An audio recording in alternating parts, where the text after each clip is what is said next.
Hi friends, आप सभी का यूपीएससी इन्फो 24 फैमिली की तरफ से नव वर्ष की ढेर सारी शुभकामनाएं और बधाइयाँ। तो दोस्तों, हम इसी उम्मीद के साथ कि आप नए वर्ष में कुछ अच्छा करेंगे, इस वीडियो का शुरुआत करते हैं। तो स्टार्ट करते हैं आज का पहला क्वेश्चन, जो आपके आगामी किसी भी टीजीटी या पीजीटी या असिस्टेंट प्रोफेसर एग्जाम के लिए महत्वपूर्ण साबित होगा। ये वीडियो आपका सिंधु घाटी सभ्यता पर है, जिसमें क्वेश्चन के साथ साथ उसके व्याख्या को भी देखने को मिलेगा। अगर वीडियो आपको पसंद आए तो वीडियो को जरूर लाइक करिएगा। चैनल पे दोस्त नए हैं तो चैनल को जरूर सब्सक्राइब कर लीजिए। तो स्टार्ट करते हैं पहला नंबर क्वेश्चन, जो 11 नंबर से शुरू होगा। और एक क्वेश्चन आप देखेंगे तो नवोदय पीजीटी परीक्षा 2019 में पूछा गया है। क्वेश्चन है आपका, मेसोपोटामिया के साहित्य में निम्नलिखित में से किस स्थान का संदर्भ हड़प्पा सभ्यता के लिए अभिप्रेत रहा है? अभिप्रेत रहा है मतलब उसके लिए ही प्रयोग हुआ है, ऐसा पूछ रहा है कि कौन सा ऐसा शब्द है जो हड़प्पा सभ्यता के लिए प्रेरित हुआ है, ये बताना है कौन सा स्थान है। महर्षि, दिलमुन, मेलुआ, मकान। तो आंसर आपका सी सही हो जाएगा दोस्तों। मेलुआ जो शब्द है, मेसोपोटामिया के साहित्यों में कहीं कहीं इसका मेलुआ शब्द का प्रयोग हुआ है, जो हड़प्पा के संदर्भ में अभिप्रेरित होता है। हड़प्पा के लिए क्या किया गया है? प्रयोग किया गया है। तो ऑप्शन आपका सी सही हो जाएगा, मेलुआ। व्याख्या देख लीजिए थोड़ा सा। मेसोपोटामिया का यूनानी अर्थ दो नदियों के बीच, यह इलाका दजला और फरात नदियों के बीच के क्षेत्र में पड़ता है। जो मेसोपोटामिया का यूनानी अर्थ होता है दो नदियों के बीच का। और यह इलाका जो मेसोपोटामिया है वो किसके किसके मध्य पड़ता है? किस नदी? दो नदी है। तो कौन कौन नदी है? एक दजला है और फरात है। उन्हीं के बीच में यह क्षेत्र जो है मेसोपोटामिया वो स्थित है। अब जो है दजला है उसको टाइग्रिस नदी के नाम से भी जाना जाता है वर्तमान समय में, और यूफ्रेटिस नदी के नाम जो नदी है उसको फरात के नाम से जाना जाता है। तो ये नए नाम भी हैं, पुराने नाम है, इनको याद रखिएगा। सुमेरियन लेखों से ज्ञात होता है कि उन नगरों के व्यापारी मेलुआ के व्यापारियों के साथ वस्तु विनिमय करते थे। मेलुआ, तो मेलुआ कौन हो गया? हड़प्पा। हड़प्पा या सिंधु घाटी सभ्यता के लिए क्या किया गया है? मेलुआ शब्द का प्रयोग किया गया है। तो इसको भी आप नोट कर लीजिएगा। मेलुआ का समीकरण सैंदो प्रदेश से किया गया है। जो मेलुआ है, मोहनजोदड़ो का जो समीकरण किया गया है, किससे किया है? सैंदो प्रदेश से किया गया है। तो ये याद रखने वाली बात है। आगे चलते हैं। 12 नंबर क्वेश्चन है, और ये भी आपका नवोदय पीजीटी परीक्षा 2019 में पूछा गया क्वेश्चन है। मेसोपोटामिया के इतिहास में निम्नलिखित में से किस अवधि को प्राथमिक राज्य गठन का युग माना जाता है? मेसोपोटामिया के इतिहास में निम्नलिखित में से किस अवधि को प्राथमिक राज्य गठन का युग माना जाता है, ये बताना है।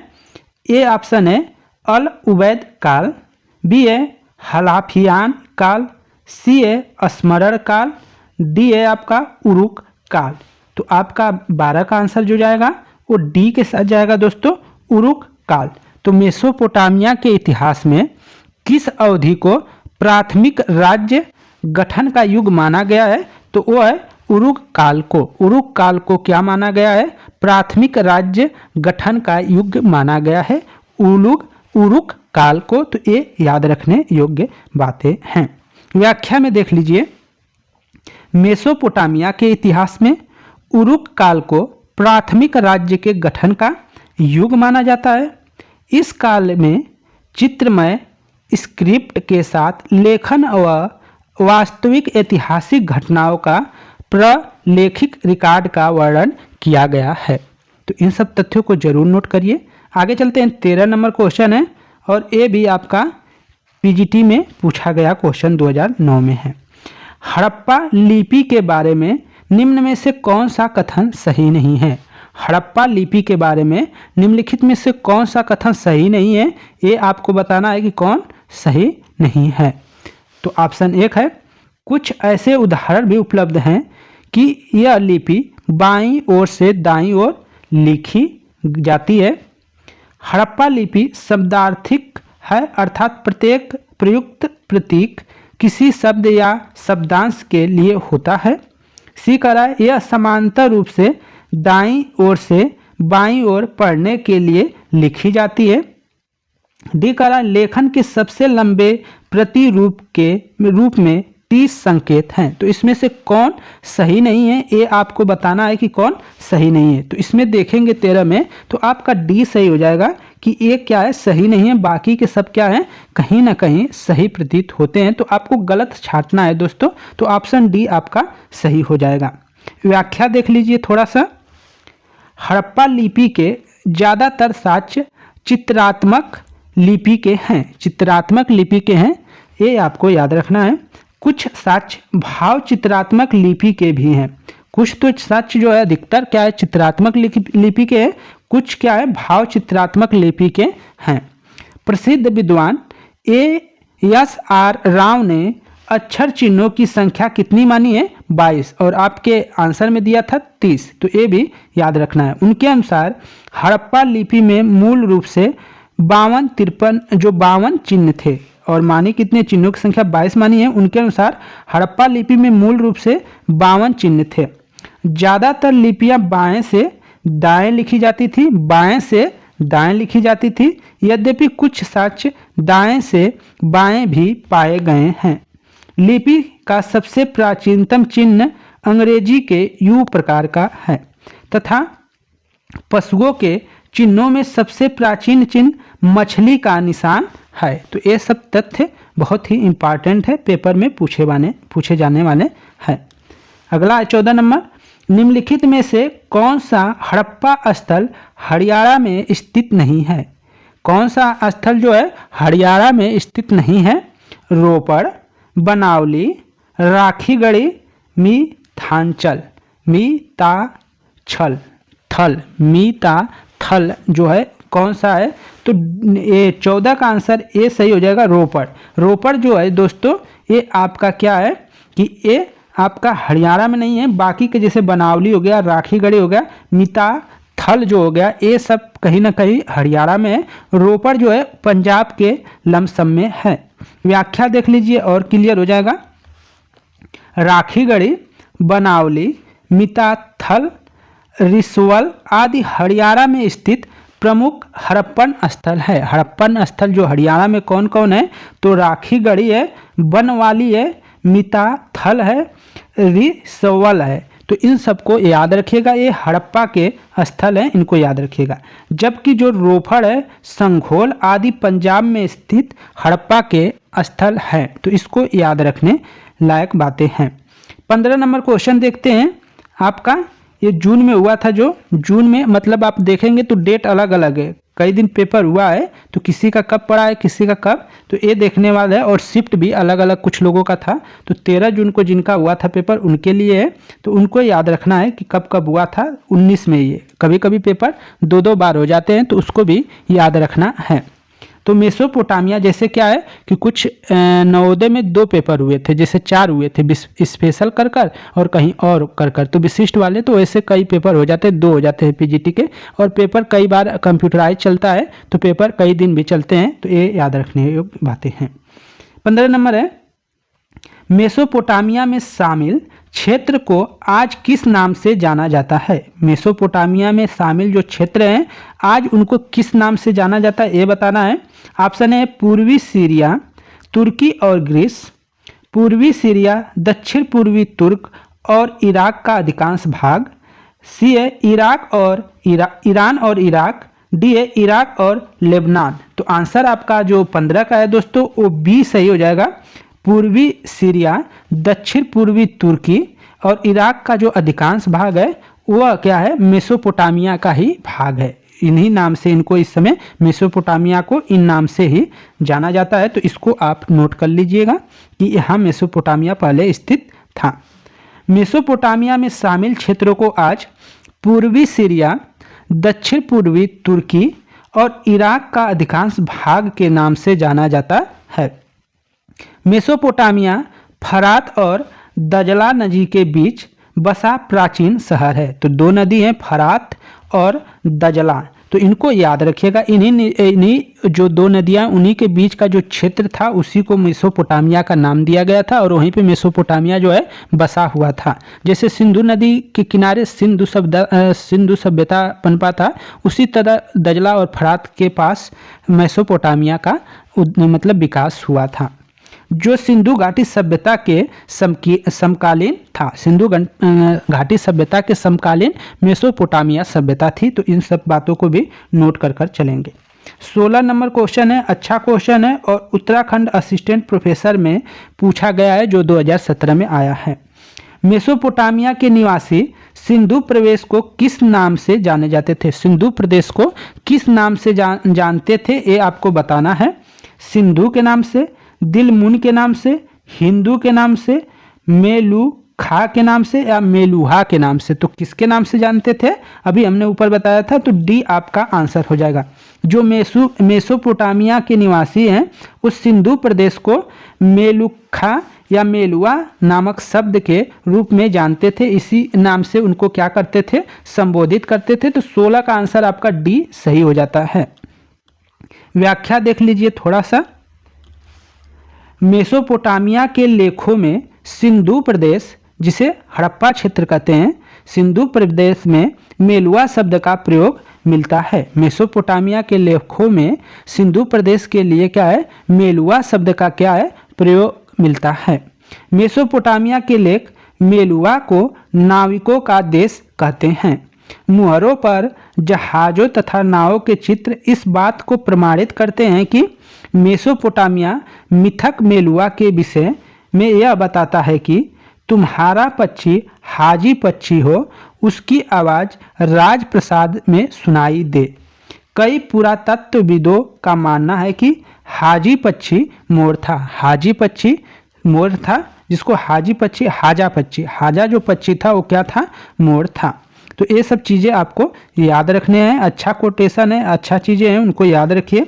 दोबारा है वही उत्तराखंड में पूछा गया 2017 में असिस्टेंट प्रोफेसर में क्वेश्चन है कि आद्य इतिहास में किस शहर को सबसे पहला दीवार से घिरा शहर कहा जाता है? आद्य इतिहास में किस शहर को सबसे पहला दीवार से घिरा शहर कहा जाता है? कौन सा ऐसा शहर था जो सबसे पहले दीवार से घिरा हुआ था? ऑप्शन ए है दमिश्क, ऑप्शन बी है ओमान, ऑप्शन सी है जेरिको, ऑप्शन डी है उपयुक्त में से कोई नहीं। तो आंसर क्या हो जाएगा, जेरिको। जेरिको जो शहर है वो आद्य इतिहास का सबसे पहला शहर है जिसको दीवारों से घिरा गया था। तो ये याद रखिएगा, जेरिको। व्याख्या देख लीजिए थोड़ा सा। आद्य इतिहास में जेरिको, जिसको फिलिस्तीन कहते हैं, जेरिको जिसको वर्तमान समय में फिलिस्तीन भी कह रहे हैं, जेरिको शहर को सबसे पहला दीवार से घिरा शहर कहा जाता है। ऐतिहासिक स्रोतों के अनुसार 11,000 साल पहले से ही लोगों ने यहाँ रहना क्या किया था, प्रारंभ कर दिया था। जॉर्डन नदी के किनारे स्थित इस प्राचीन शहर के स्थान पर वर्तमान में 20,000 की आबादी वाला कस्बा है। अन्य महत्वपूर्ण तथ्यों में देख लेते हैं। दमिश्क सीरिया की राजधानी है। सीरिया की राजधानी क्या है, दमिश्क है। और यह विश्व के प्राचीनतम नगरों में से गिना जाता है। विश्व के प्राचीनतम नगरों में क्या है, दमिश्क को गिना जाता है, जो वर्तमान समय में सीरिया की राजधानी है। ओमान अरब प्रायद्वीप के पूर्व दक्षिण में स्थित एक मुस्लिम देश है। जो ओमान है अरब प्रायद्वीप के पूर्व दक्षिण में स्थित एक मुस्लिम देश है, जिसे आधिकारिक रूप से सल्तनत ओमान के नाम से जाना जाता है। आगे चलते हैं। 18 नंबर क्वेश्चन है आपका, और ये भी देखिए आपका पीजीटी में पूछा गया क्वेश्चन है 2009 में। सिंधु घाटी सभ्यता निम्नलिखित किस प्रकृति की थी? सिंधु घाटी जो सभ्यता है किस प्रकृति की थी? आद्य शहरी थी, शहरी थी, शहरी ग्रामीण थी, ग्रामीण थी। तो आंसर क्या हो जाएगा, बी हो जाएगा। सभी को मालूम है क्या थी, शहरी थी। जो सिंधु घाटी सभ्यता है एक विकसित शहर था, इसको याद रखेंगे। यहाँ की नगर जो नियोजन है बहुत ही विख्यात है, हर प्रकार की सुख सुविधाएं मौजूद थी। व्याख्या देखिए, सिंधु घाटी सभ्यता शहरी प्रकृति की थी। सिंधु सभ्यता को प्रथम नागरिक क्रांति भी कहा जाता है। सिंधु सभ्यता को प्रथम नागरिक क्रांति भी कहा जाता है, क्योंकि भारत में पहली बार नगरों का उदय इसी सभ्यता के समय हुआ। वर्ष 1921 में भारतीय पुरातत्व सर्वेक्षण विभाग के महानिदेशक जॉन मार्शल के निर्देश पर दयाराम साहनी ने हड़प्पा की खुदाई की। सबसे पहले हड़प्पा स्थल की खोज के कारण इसे हड़प्पा सभ्यता भी कहते हैं। सबसे पहले हड़प्पा स्थल की खोज के कारण इसे क्या कहते हैं? हड़प्पा सभ्यता भी कहते हैं। हड़प्पा और मोहनजोदड़ो इसके प्रमुख नगरों में से एक है। हड़प्पा और मोहनजोदड़ो जो है बहुत प्रमुख नगरों में से एक है, दोनों को, जो अपनी नगर योजना प्रणाली के लिए जाने जाते हैं। आगे चलते हैं। 19 नंबर क्वेश्चन और 2012 में यूपीजीआईसी में पूछा गया क्वेश्चन है। हड़प्पा संस्कृति के विध्वंस के लिए आर्य आक्रमण के सिद्धांत का प्रतिपादन किसने किया है?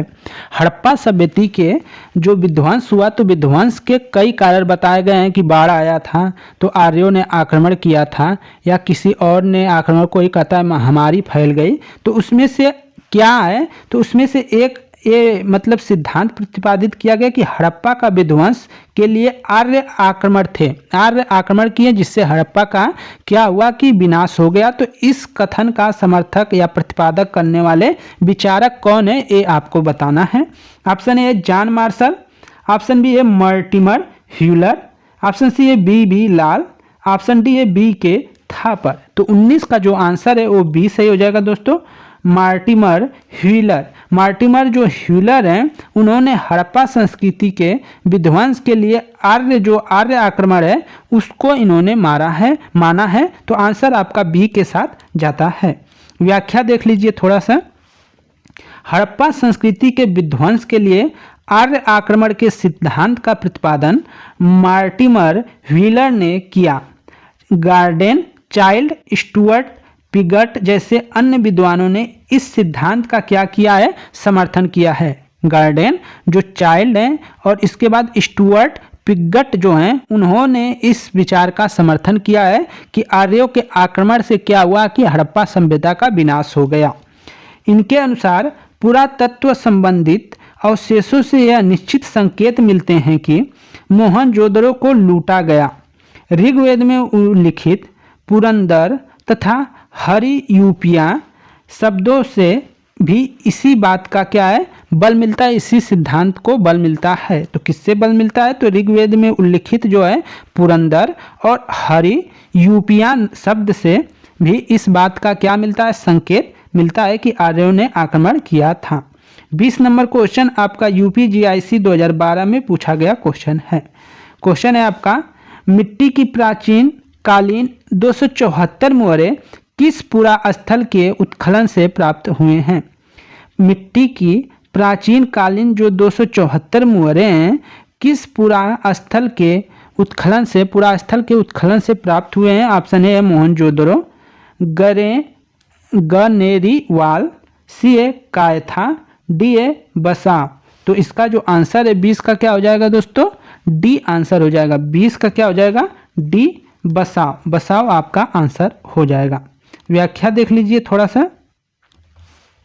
मिट्टी के प्राचीन कालीन 274 मुहरे बसाव, जिसे प्राचीन वैशाली कहते हैं, 274 मुहरे बसाव से उत्खनन में प्राप्त हुए हैं। इतिहास लेखन में मुहरों की भी महत्वपूर्ण उपयोगिता रही है। तो फ्रेंड्स, ये थे आपके 10 क्वेश्चन और उसके व्याख्या। अगर वीडियो पसंद आई है तो वीडियो को लाइक करें। चैनल पर दोस्त नए हैं तो चैनल को जरूर सब्सक्राइब करें। धन्यवाद साथियों।